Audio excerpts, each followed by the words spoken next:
The grand hall of the Galactic Council Station floated in the darkness of space, a massive structure that housed representatives from over 900 different worlds. Inside, Ambassador Kang Hyejin stood at the center platform, her ceremonial uniform pressed and perfect. Today marked 50 years since Earth joined the Council, and she felt proud. Humanity had worked hard to earn their place among the stars. Captain Lee Minho watched from the observation deck above. His military uniform bore medals from the Rim, wars, conflicts where human soldiers fought alongside alien allies to protect the outer territories. He had lost friends in those battles. They died believing they were building a better galaxy. Dr. Park Ji-won sat in the scientific section, reviewing her notes. She planned to present Earth's latest medical breakthroughs after the ceremony. Her research team had developed treatments for diseases that plagued several alien species. She hoped this would strengthen the bonds between humanity and their galactic neighbors. The ceremony began with traditional speeches. Various ambassadors praised Earth's contributions. The Kelran delegate spoke about human engineering helping rebuild their damaged worlds. The Morlani representative thanked Earth for sharing agricultural techniques that ended famine on 7 planets. Everything seemed perfect. Then High Chancellor Threxus of the Vortan Collective took the central platform. The Vortans were an old species, powerful and influential. They controlled vast territories and commanded respect from most council members. Threxus was tall and imposing, his exoskeleton gleaming under the lights. Honored members, Threxus began, his voice amplified throughout the hall. I bring grave news that cannot wait. Our intelligence services have discovered a terrible truth about our newest members. Ambassador Kang felt her stomach tighten. Something was wrong. Threxus activated a holographic display. Images appeared, showing weapon designs, complex machinery, and technical specifications. These are planet-killer weapons, technology banned by Council law for 3,000 years, and they are being constructed by Earth. The hall erupted in shocked whispers. Kang stepped forward, her voice firm. This is a lie. Earth has no such weapons program. The evidence is irrefutable, Threxus continued. He displayed more images showing what appeared to be human facilities with the banned technology. We have traced energy signatures, intercepted communications, and verified the authenticity of these designs. Humanity has violated the most sacred laws of galactic peace. Captain Lee gripped the railing, his jaw clenched. He had seen fabricated evidence before, during his military service. This smelled like a setup. Dr. Park quickly analyzed the holographic data from her tablet. Something bothered her about the biological markers in the images. The organic signatures didn't match human cellular structure. She tried to signal Ambassador Kang, but the chaos in the hall drowned out her attempts. The council voted quickly. Too quickly. The Vortan Collective called for immediate sanctions. The hegemony of assembled worlds seconded the motion. One by one, species that Earth had helped, that Earth had bled for, raised their votes in favor of punishment. All in favor of immediate sanctions against Earth, Threxus announced. The count climbed rapidly. 847 votes in favor. Only 3 votes against. Humanity was alone. The sanctions were brutal. All human colonies outside the Sol system would be blockaded within hours. Trade routes were severed immediately.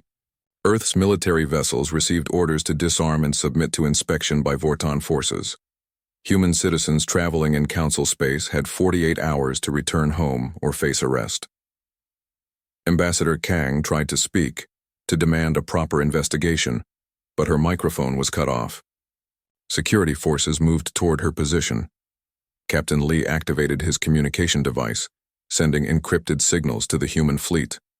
Code red, retreat to defensive positions, do not engage unless fired upon. The Vortan fleet was already moving.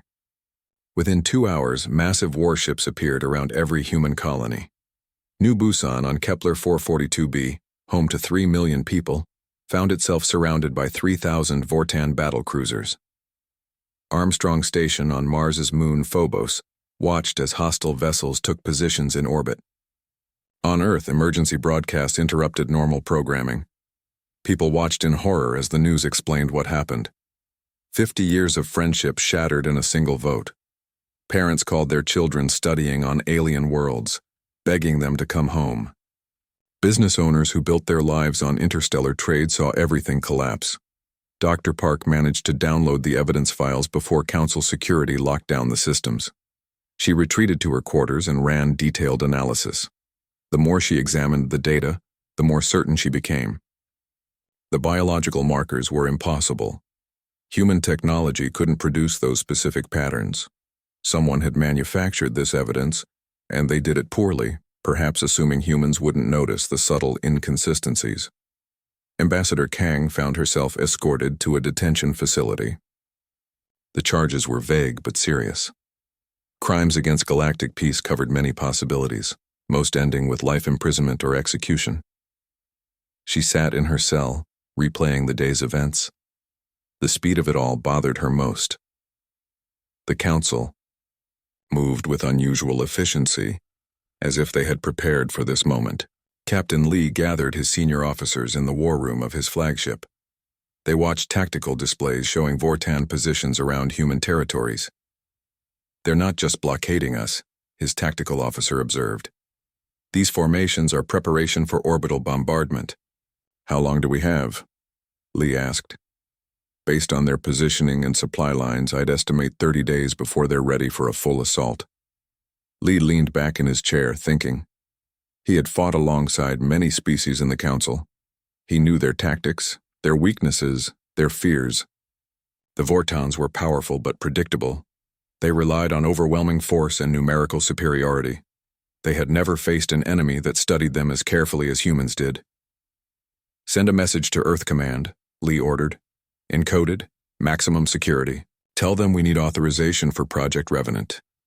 His officers exchanged glances. They had heard rumors about secret projects, hidden facilities, weapons that existed only in classified files. None of them knew the details. Dr. Park finally reached Captain Lee through encrypted channels. "The evidence is fake," she told him. "I can prove it, but no one will listen." "Keep your proof safe," Lee responded. "We'll need it later. Right now, we need to survive the next 30 days. As night fell on Earth, people gathered in streets and homes, uncertain about their future. The government issued statements calling for calm, but fear spread quickly. Humanity had tried so hard to be accepted, to prove they deserved a place among the stars. And in one day, it all fell apart. High Chancellor Threxus addressed the Council one final time that day. "Humanity has 30 days to surrender their colonies and confine themselves to their home system. If they refuse, the Council will take corrective military action. We cannot allow such dangerous beings to threaten galactic peace." The galaxy waited. Most expected Earth to surrender. Some hoped for diplomatic solutions. A few suspected something darker was coming. On his flagship, Captain Lee stared at the stars. Somewhere out there, the Vortan fleet prepared to destroy everything humanity built.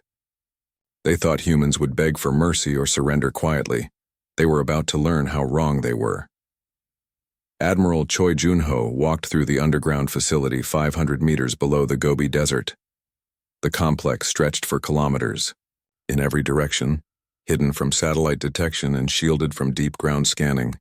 Most people on Earth didn't know it existed. Even fewer knew what it contained. Engineers and scientists worked at countless stations, monitoring displays and adjusting equipment. This was Project Revenant, Earth's darkest secret and perhaps its only hope for survival. "How long until we can deploy?" Admiral Choi asked engineer Yoon Dae-ho, the man who designed most of the systems around them. "The weapons are ready," Yoon replied, his voice tired. He had worked on Project Revenant for 15 years. "The question is whether we should use them." Above ground, Earth's government debated the same question. President Chen called an emergency meeting of the Global Security Council.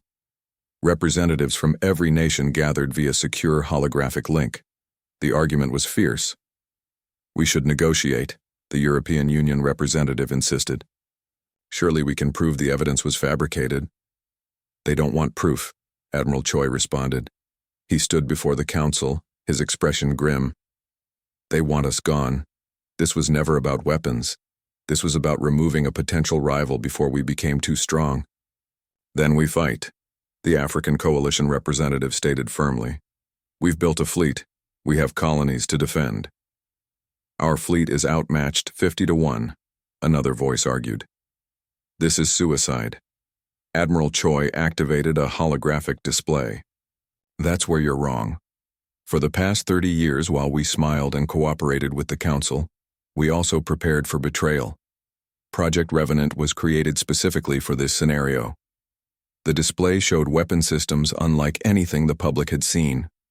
Dr. Park Ji-won, present at the meeting, felt her blood run cold as she reviewed the technical specifications. These are biological weapons, she said quietly. Designed to target specific alien species based on their genetic markers. Correct, Admiral Choi confirmed. We have targeted pathogens for every major species in the Council. Viruses that would devastate Vorton populations while leaving humans completely unharmed. Bacterial agents that would cripple Morlani nervous systems. Genetic disruptors keyed to Kelran DNA. The room fell silent. Someone finally asked the question everyone was thinking. How long have we been planning this? Since first contact, Admiral Choi answered. When we met the Council, our scientists began studying every species we encountered. We cataloged their biological weaknesses, their technological limitations, their psychological vulnerabilities. Everything. Engineer Yoon pulled up more displays. We have quantum disruptors that can destabilize ship hulls at the molecular level, neural scrambler broadcasting across subspace frequencies calibrated to alien brain structures, nanite swarms programmed to disassemble specific types of matter, and AI systems capable of infiltrating and corrupting any digital network we've encountered. This is monstrous, Dr. Park protested. If we use these weapons, we become worse than anything they accused us of being. If we don't use them, we cease to exist, Admiral Choi countered. The Vortons aren't planning a blockade. They're planning genocide. Do you think they'll stop at our colonies? They'll come for Earth itself. He pulled up intelligence reports from Agent Kim Sora, who had been operating deep in Vorton territory. Her messages painted a clear picture. The Vorton Collective had been planning this for years. They convinced other council members that humanity was dangerous, that humans bred too quickly and advanced too fast. The fabricated evidence was just the excuse they needed. According to our intelligence, the Vortons want Earth's resources, Admiral Choi explained. Our planet is remarkably rich in rare elements. Our location is strategically valuable. They can't simply invade a council member, so they manufactured this crisis. Once we're declared criminals, they can exterminate us legally. President Chen looked at the faces around the virtual table. Leaders from every nation, every culture, every background, united in this moment by the threat of extinction. If we use these weapons, the president asked carefully, can we win? Win is a complicated word, Admiral Choi responded. Can we survive? Yes. Can we make them regret attacking us? Absolutely. Can we ever go back to being the friendly junior members of the galactic community? He paused. That's already impossible. Dr. Park studied the biological weapon specifications again. Despite her horror, she couldn't deny the brilliance of the design. These weren't crude poisons. They were precision instruments, capable of targeting specific individuals while leaving others untouched. The research represented decades of advanced xenobiology. Who else knows about this? She asked. 47 people, Admiral Choi answered. Until today. Now everyone in this room knows. And you all have to decide what we do with this knowledge. Ambassador Kang Hyejin joined the meeting via emergency transmission. A special forces team led by Commander Bae Sunwoo had extracted her from council custody 3 hours earlier. The rescue operation was surgical and brutal. 6 Vorton guards died without ever seeing their attackers. I've spoken with the few council members who voted against sanctions, Kang reported. They're frightened. They never expected the vote to go so decisively against us. Some are having second thoughts, but they're too afraid to speak up. The Vorton Collective has made it clear that anyone who helps humanity will face consequences. Then we have no allies. The Asian Coalition representative concluded. We have ourselves, Captain Lee Minho stated. He had joined the meeting from his flagship. And we have our secret weapons. The Vortons are positioning their fleets for strikes on our colonies. They've given us 30 days, but I don't think they'll wait that long. They'll hit us in 2 weeks, maybe less when we're least prepared. Admiral Choi nodded. which is why we strike first. The room erupted in debate again. Some argued for restraint, others for overwhelming retaliation. Dr. Park found herself torn. Everything in her training said these weapons were wrong. But everything in her heart said her species deserved to survive. Engineer Yoon quietly explained the stealth systems to anyone who would listen. We reverse-engineered cloaking technology from 6 different species and improved on all of them. Our ships can hide in ways the Council has never imagined. They think they know where our fleet is positioned. They're wrong. Agent Kim sent another encrypted message. The Vortons were accelerating their timeline. They planned to strike New Busan in 8 days. 3,000 warships would bombard the colony from orbit, killing everyone on the surface. Then they would announce that humanity had fired first, justifying total war. President Chen called for a vote. All those in favor of authorizing Project Revenant, signal now. One by one, the representatives voted. Some hesitated. Some voted immediately. In the end, the decision was unanimous. Humanity would fight back with everything it had created in secret. Admiral Choi sent orders to Captain Lee. Position your fleet using stealth systems. I want every ship invisible and inside their formation before they realize what's happening. Understood, Lee responded. What are our rules of engagement? Show them what humans can do when we're cornered, Admiral Choi said simply. Show them why they should have left us alone. Dr. Park made one final plea. If we do this, there's no going back. The galaxy will fear us forever. They already fear us, Ambassador Kang replied. That's why this is happening. The difference is, after this, they'll fear us for the right reasons. Engineer Yoon activated the final sequences. Across human space, hidden facilities came online. Weapons that had waited in darkness for decades prepared for deployment. Scientists who had worked in secret finally saw their creations ready for use. The 30-day deadline continued counting down.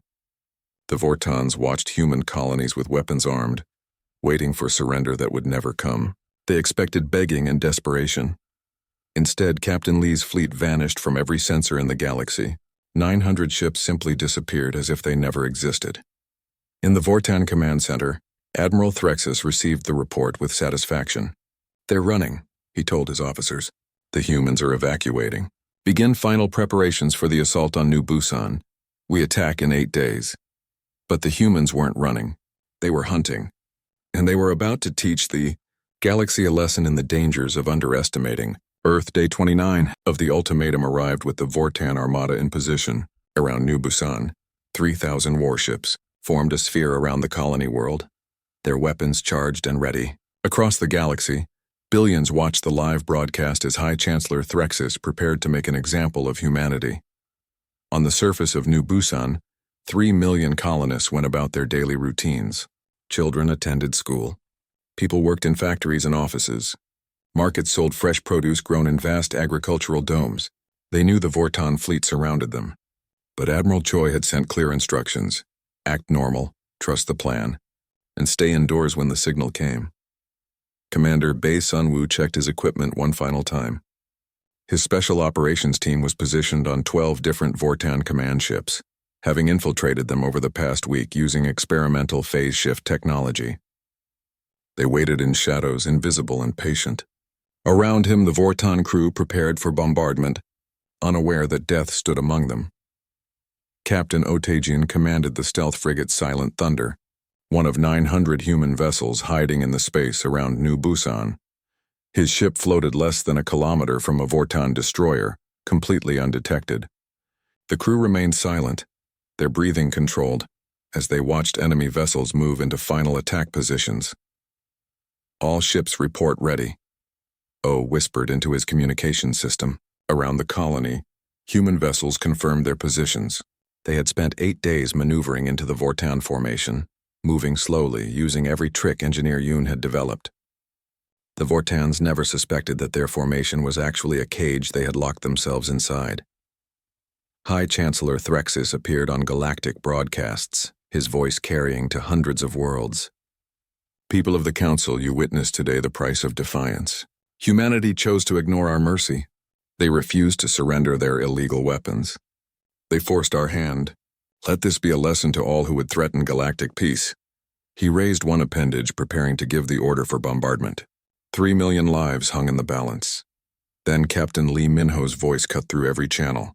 "Chancellor, before you fire, let me show you something." The Vorten fleet's sensor suddenly registered 900 contacts, not approaching from outside, materializing inside their formation. Point-blank range. The tactical displays lit up with targets that shouldn't exist. "Impossible," Threxus stammered. "They can't be that close. Our sensors would have detected them." "Your sensors did detect us," Lee replied calmly. 8 days ago. You dismissed the readings as sensor ghosts and equipment malfunction. That was your first mistake. Your second mistake was assuming we'd fight the way you expected. Admiral Choi gave the order from Earth. Execute Revenant Protocol. Show them why they should fear humanity. What happened next lasted 11 seconds, but those 11 seconds changed galactic history forever. Scientist Shin Minji activated the quantum disruptors from her station on the flagship. Every human vessel fired simultaneously, but these weren't traditional weapons. The quantum field generators created areas of space where atomic bonds simply stopped functioning. Vortan warships didn't explode. They unraveled. Metal turned to dust. Complex machinery became component atoms. The dissolution spread through hulls like a disease, selective and precise. 300 Vortan vessels ceased to exist in the first 3 seconds. The neural disruptors activated next, broadcasting through subspace on frequencies carefully calibrated to Vortan brain structure. The Vortans operated through a complex hive mind network, allowing their ships to coordinate with perfect efficiency. Dr. Park had studied this network for years, mapping every neural pathway, every synaptic connection. Now that knowledge became a weapon. Every Vortan within range experienced simultaneous system failure. Their hive mind collapsed into chaos. Ship captains forgot how to operate their vessels. Gunners couldn't remember firing procedures. Navigation officers stared at displays they no longer understood. Some Vortans simply fell unconscious. Others began firing randomly, hitting their own ships. 500 more vessels were disabled in the next 4 seconds. Commander Bay and his teams activated their equipment. They had studied Vortan biology extensively, learning that certain sonic frequencies induced paralytic terror in their species, an evolutionary response to ancient predators on their homeworld. Buried deep in their genetic memory, the humans exploited it ruthlessly, phase shifting back into normal space. Bay's teams used sonic weapons that made Vortans completely unable to function. Every enemy crew member within range collapsed in primal fear, unable to move or think. The special operations teams moved through command ships, securing bridges and engineering sections without firing a single bullet. 300 command vessels were captured in the remaining 4 seconds. Of 3,000 Vortan warships, only scattered survivors remained. Most were damaged or drifting. A few maintained basic function, their crews too shocked to fight effectively. Only 2 vessels managed to activate emergency jump drives and escape to report what happened. The silence that followed was absolute. Billions of beings across the galaxy watched their screens in horror. The most powerful military fleet in Council space had been destroyed in less time than it took to explain what happened. New Busan remained untouched. Not a single shot had been fired at the colony. The vast debris field around the planet testified to the one-sided nature of the engagement. This wasn't a battle, it was an execution. Dr. Shin Minji's face appeared on the galactic broadcast, replacing Threxus. She looked young and friendly, almost kind. Her voice was soft and pleasant. To all council members watching, I want to be clear about what you just witnessed. These were our kind weapons, our defensive systems, our measured response to an unprovoked attack on a civilian colony. She pulled up holographic displays showing vast arrays of equipment that hadn't been used.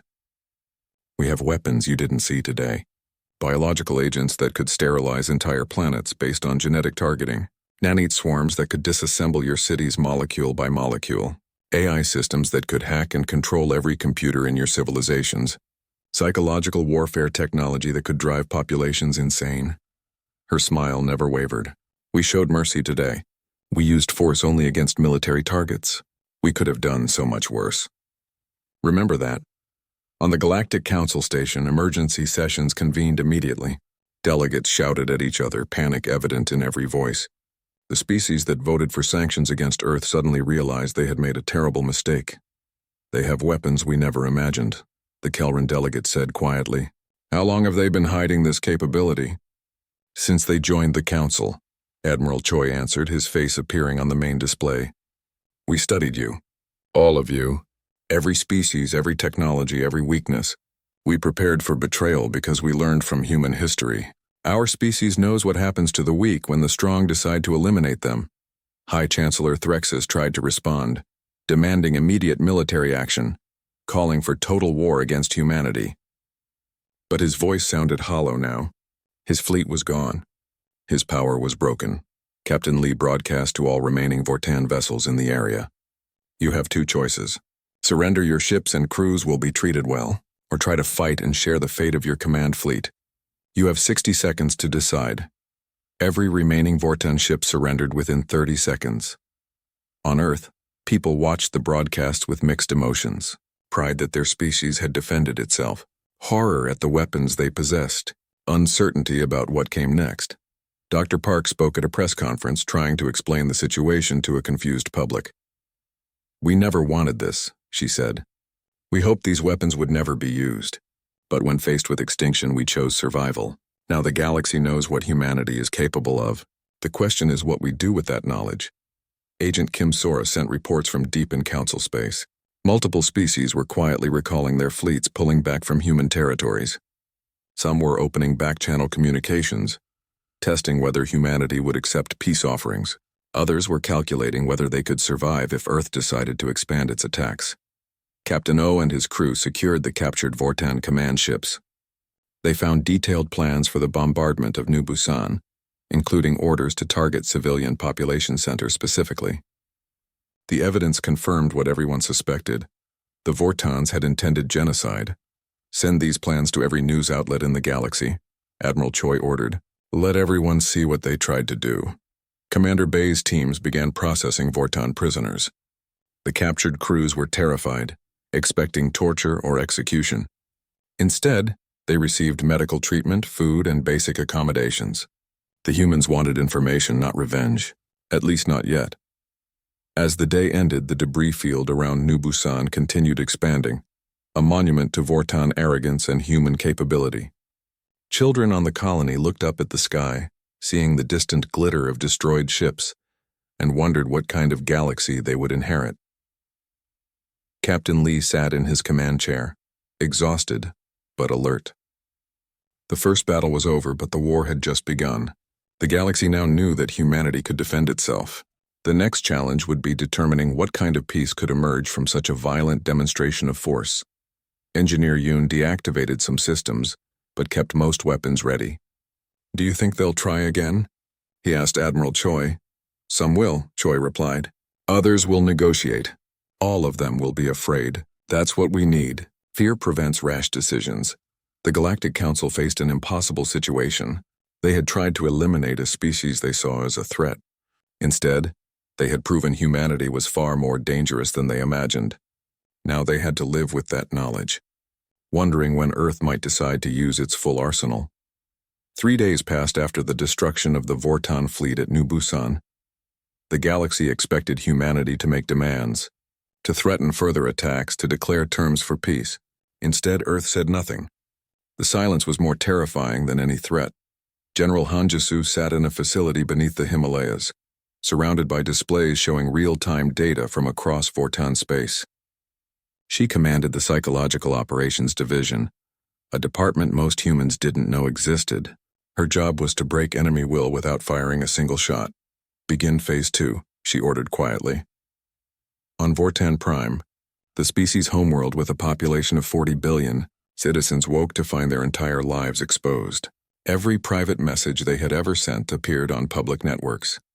Every secret purchase, every hidden relationship, every embarrassing moment was now available for anyone to see. The Vortan Collective maintained social control through privacy surveillance. They watched their citizens constantly, using that information to ensure compliance and loyalty. But they had promised their people that this data was secure, protected, seen only by trusted officials. That promise died when hacker Lim Jiho and his team cracked open every Vortan database simultaneously. They didn't delete information or destroy infrastructure. They simply made everything visible. 40 billion private lives suddenly became public knowledge. The social chaos was immediate. Families discovered secrets. Business partners learned of betrayals. Government officials found their corruption documented in perfect detail. The Vortan collective's carefully maintained social order began crumbling as trust evaporated at every level of society. "This is just the beginning," Lim explained to his team. "We don't want to destroy them. We want them to understand that we can destroy them anytime we choose." Traffic control systems across 12 Vortan worlds started malfunctioning. Not catastrophically, just enough to be maddening. Routes that should take 20 minutes now required 3 hours. Automated vehicles received conflicting instructions, creating gridlock at every major intersection. The Vortans tried to fix the problems, but every solution created new issues. Food distribution algorithms developed strange glitches. Shipments meant for major cities ended up in remote areas. Perishable goods spoiled in warehouses while markets ran empty. Again, nothing deadly. No one starved. But the inconvenience and frustration built steadily day after day. Communications networks suffered random disconnections. Important business calls dropped in the middle of crucial negotiations. Emergency services lost contact with response teams. Entertainment broadcasts froze at the most interesting moments. Every Vortan experienced a dozen small annoyances daily, each one traceable to systems that Earth had quietly compromised. "We're driving them crazy," one of Lim's hackers observed. "They know we're doing this, but they can't stop us." "That's the point," Lim replied. "They thought their technology was advanced. They thought their security was strong. Now they realize humans have been inside their systems for years, watching, learning, waiting. Every computer they own is potentially under our control." The message was clear to anyone paying attention. Earth could collapse Vortan civilization with a keystroke if they chose. They were demonstrating restraint, not weakness. Agent Kim Sora worked with journalist contacts across neutral worlds, carefully leaking information to the galactic press. The fabricated evidence against Earth that started this whole crisis, it came from Vortan laboratories created specifically to frame humanity. The planet-killer weapons they accused humans of building, those were Vortan prototypes hidden in secret facilities. She released detailed documentation showing the Vortan collective's plan to eliminate humanity and seize Earth's resources. Internal memos, strategic analysis, timelines for genocide. Everything was authentic, pulled from the Vortan government's own secure networks. The galactic media exploded with the revelations. Species that supported sanctions against Earth now faced difficult questions. Why had they trusted Vortan evidence without verification? Why had they voted so quickly for punishment? What did it say about the council that they were willing to destroy an entire species based on lies? Diplomat Songnari sat in her temporary office on Earth, fielding communications from various council members. Some expressed quiet apologies and offered neutrality. Others tried to distance themselves from the Vortan position, claiming they had been deceived.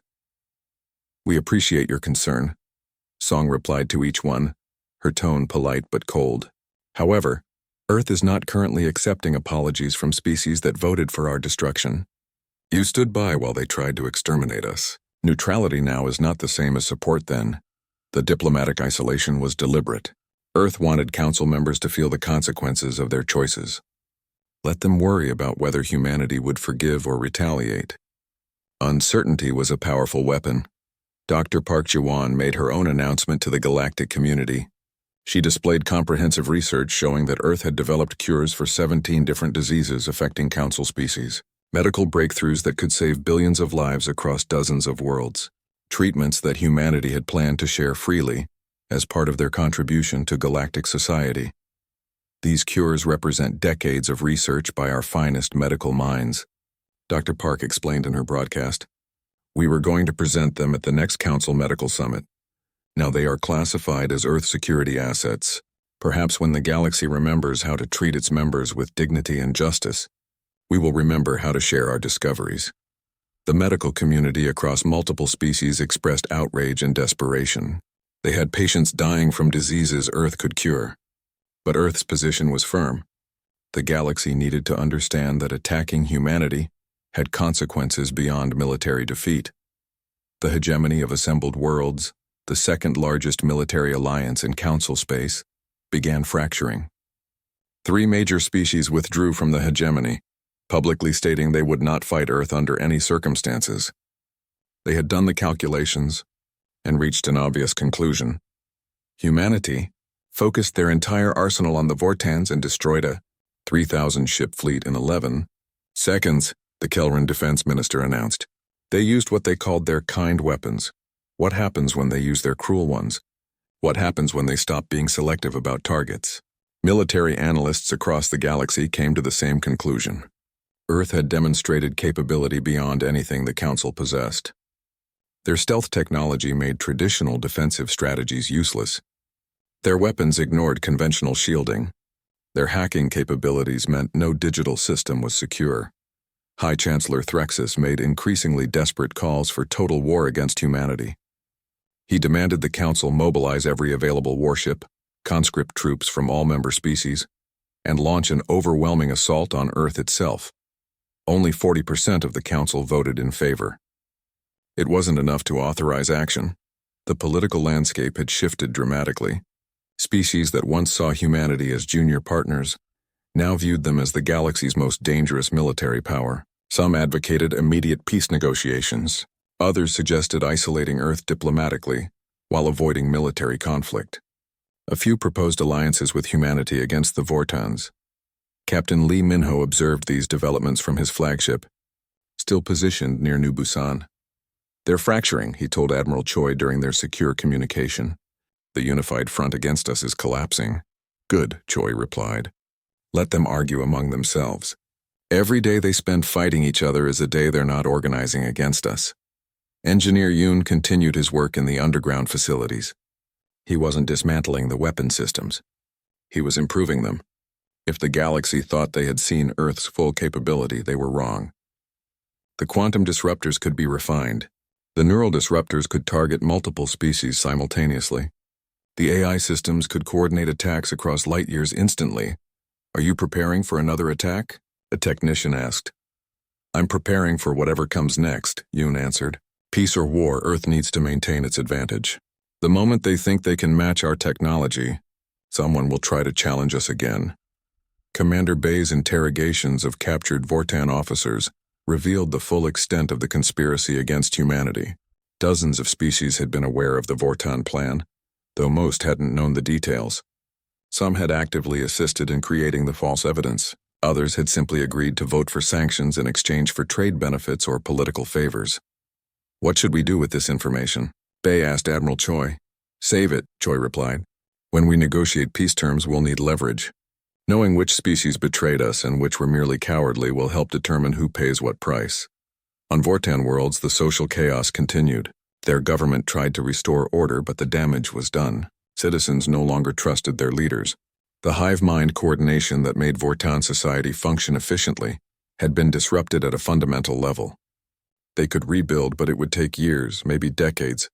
General Han watched her displays with satisfaction. We haven't killed anyone in 3 days, she observed. Yet we've done more damage to Vortan society than orbital bombardment could achieve. That's the beauty of psychological warfare. Agent Kim reported that several smaller species were quietly reaching out to Earth, requesting protection. They feared that if the Council could turn on humanity so easily, they might be next. Earth was considering these requests carefully. Building alliances could be valuable, but it also meant obligations and potential complications. The galaxy settled into an uneasy state. The immediate crisis had passed, but no one knew what would happen next. Earth had demonstrated devastating military capability and surgical precision in its use. They had shown they could inflict damage at multiple levels, from direct combat to psychological warfare to social disruption. But they still hadn't stated their terms for peace. That was what truly frightened the Council.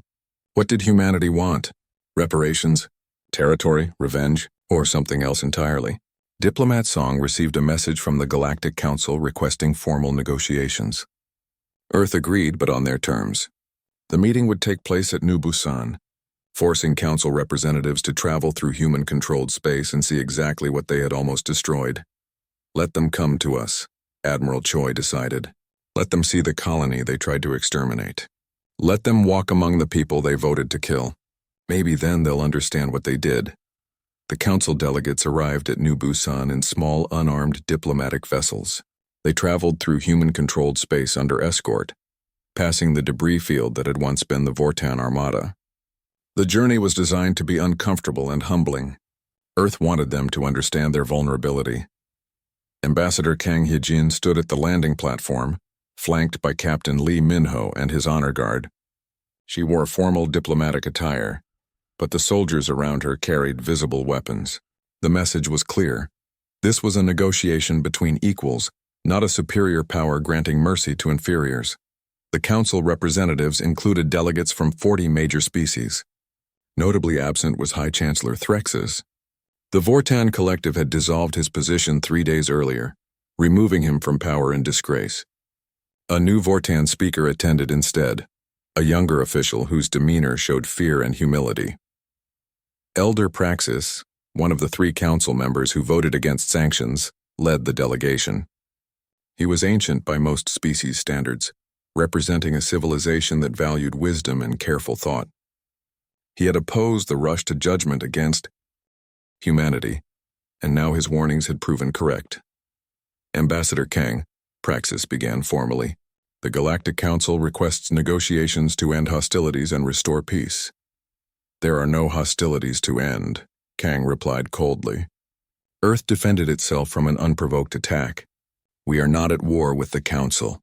We are simply making it clear that we will not tolerate attempts to exterminate us. The delegates were escorted through New Busan streets. Children played in parks. People shopped in markets. Life continued normally, though everyone was aware of the massive military presence in orbit. This was the colony the Vortans wanted to destroy, and it looked remarkably ordinary. 3 million people live here, Captain Lee explained as they walked. Families, researchers, farmers, artists. They built a life on this world over 2 generations. You voted to kill them all. I want you to remember that during our discussions. The negotiation chamber was a converted auditorium, large enough to accommodate all delegates. Admiral Choi Junho appeared via holographic projection, making it clear Earth's military remained on full alert. Engineer Yoon Dae-ho stood beside technical displays showing a fraction of humanity's arsenal, a subtle reminder of the power Earth could deploy if negotiations failed. Diplomat Songnari presented Earth's terms. She had been chosen specifically because she had argued for restraint during the crisis, representing humanity's more moderate faction. If even the peaceful voices demanded such harsh conditions, the galaxy could imagine what the aggressive faction wanted. First, Song began reading from a prepared document, complete withdrawal of all sanctions against Earth and a formal apology from the Galactic Council for the unprovoked aggression and false accusations, the delegates murmured among themselves but didn't object. This was expected and reasonable. Second, reparations paid to all affected human colonies. The blockades caused economic damage, disrupted lives, and created psychological trauma. We calculate the total cost at 700 billion credits to be paid over 20 years. Some delegates objected to the amount, but Elder Praxis raised a hand for silence. Considering what could have been demanded, this is generous. Continue. Third, dissolution of current Vortan military leadership and an independent investigation into the conspiracy to frame humanity. All findings to be made public. Those responsible for fabricating evidence and planning genocide will face trial under council law. The new Vortan speaker nodded reluctantly. His government had already begun this process, knowing it was necessary to regain any credibility. Fourth, restructuring of council voting procedures to prevent majority oppression of newer member species. No military action can be authorized without a 75% supermajority, and the targeted species must have the opportunity to present a defense before any vote. This created more debate. Changing council law was difficult, and some species worried about the precedent. But Elder Praxis supported the measure. We made a terrible mistake. These reforms will help prevent similar mistakes in the future. Fifth, Earth receives permanent veto power on all council military actions. We will not participate in aggressive wars, but we will ensure the council cannot vote to destroy another species without proper justification. The chamber erupted in argument. Giving one species veto power was unprecedented. It would fundamentally alter the balance of power in galactic politics. Admiral Choi's hologram spoke, his voice cutting through the noise. You gave yourselves the power to vote for genocide. We're taking the power to prevent it. This is not negotiable. Dr. Park Ji-won presented the sixth term. Demilitarized zones established around all human territories. No non-human military vessels within 20 light years of our colonies without explicit permission. We will enforce this boundary absolutely. That's a massive area, one delegate objected. It includes trade routes and resource-rich systems. Then find different routes and different resources, Dr. Park replied without sympathy. You tried to exterminate us. We're ensuring you can't position forces for another attempt. Seventh, Song continued, full disclosure of all weapons research by Council species. No more secret weapons programs. Everyone shares information about military capabilities to prevent future frame-ups and ensure transparency. This caused the most resistance. Every species had secret military projects. Revealing them would eliminate strategic advantages that had been built over centuries. Captain Lee stepped forward. We've been inside your systems for years. We already know about most of your secret weapons. This term forces you to be honest with each other, not with us. Think of it as building trust among yourselves. The final term came from Admiral Choi. Earth will share our medical research and resume cultural exchange programs. We will open trade again and participate in council activities. But understand this, we will never forget what you tried to do. We will never be vulnerable again, and we will never hesitate to defend ourselves. The delegates sat in silence, processing the demands. They were harsh but not impossible. Earth could have demanded territory, submission, or destruction of rival species. Instead, they wanted security, justice, and systemic reform. Elder Praxis spoke for the group. These terms are acceptable. We will present them to the full council for ratification, but I believe they will pass unanimously. No one wants to continue this crisis. One more thing, Ambassador Kang added. We know which species actively helped the Vortons frame us, and which ones simply voted out of fear or political expediency. The species that conspired will face additional penalties to be negotiated separately. The ones who were merely cowardly will be forgiven, but not forgotten. Agent Kim Sora provided each delegate with a sealed file. Inside were detailed reports of their species' involvement in the conspiracy. Some files were thin, showing minimal participation. Others were extensive, documenting years of cooperation with Vortan plans.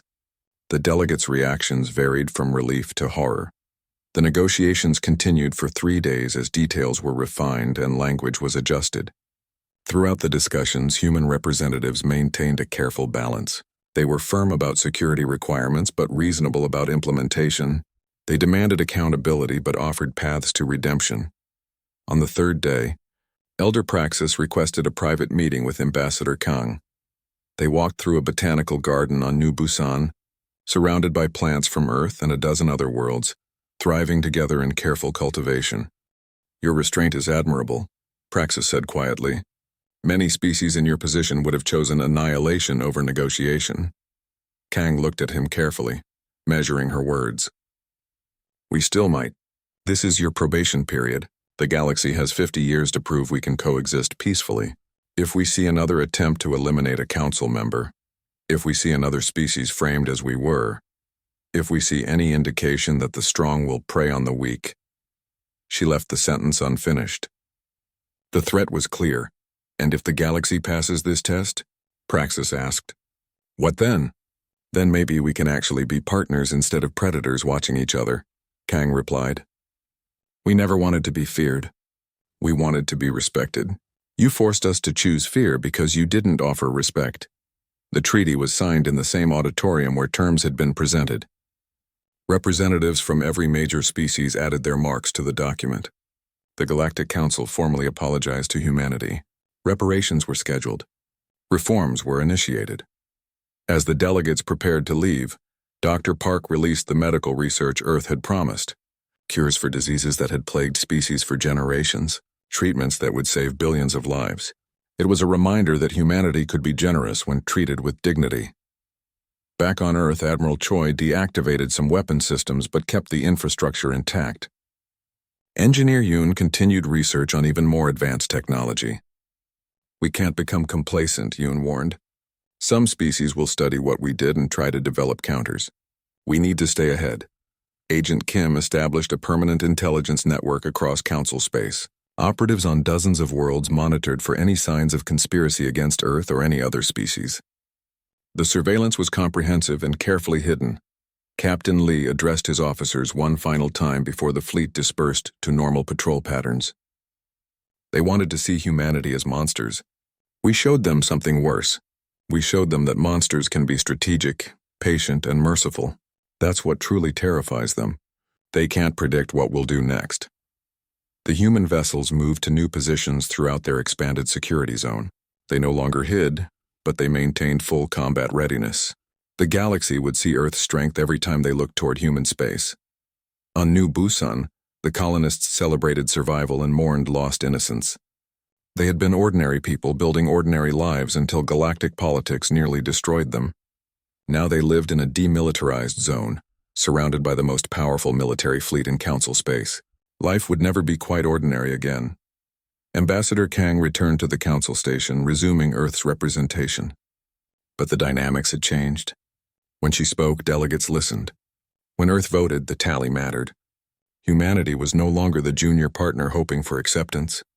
They were a power that demanded respect. The galaxy settled into a new equilibrium.